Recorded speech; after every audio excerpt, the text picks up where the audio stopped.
हा सांगा, तुम्ही हा अपघात पाहिलेला आहे, कसा अपघात झाला, काय झालं?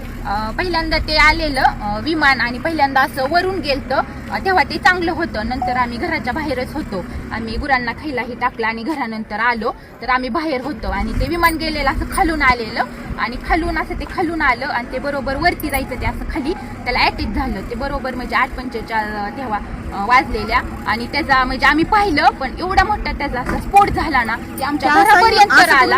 असं ते फिरलं आणि खालीच क्रॅक झालं, ते धावपट्टीवर गेलंच नाही, तसं असं जाग्यावर त्याचा स्फोट झाला. आम्ही एवढं घाबरलो, तरी पण म्हणजे ते आले वरून पोलीस ही, मग आम्ही गेलो. 15 मिनिटं थांबले, मग आम्ही घरून तरी पण आम्ही पाणी आणलं, बाटल्यांनी पाणी घेऊन आलो, त्यांच्यापाशी पाणी दिलं, भिजवलं आणि ती बॉडी अशी साईडला पडलेली आणि त्यांचं मुंडकं ही पूर्ण म्हणजे साईडला होतं ना, अशी निम्मी बॉडी होती ती आम्ही पूर्णपणे पाहिलेली बॉडी. आणि नंतर ते म्हणले कापड वगैरे, मग आम्ही ब्लँकेट ही सगळं गुंडाळायला दिली आणि तसं झाल्यानंतर 15-20 मिनिटांनी मग ते गाडी आली आणि ते बॉडी अशी गुंडवून नेली.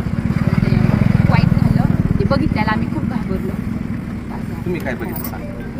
तेच बघितलं, ते येऊन खाली कोसळलं आणि मुलं जायची वेळ नेमका टायमिंगच्या वेळ होता 9:45ला. खाली कोसळला, असा भडका झाला, चाक येऊन माझ्यापर्यंत आलं तिथं घरापाशी.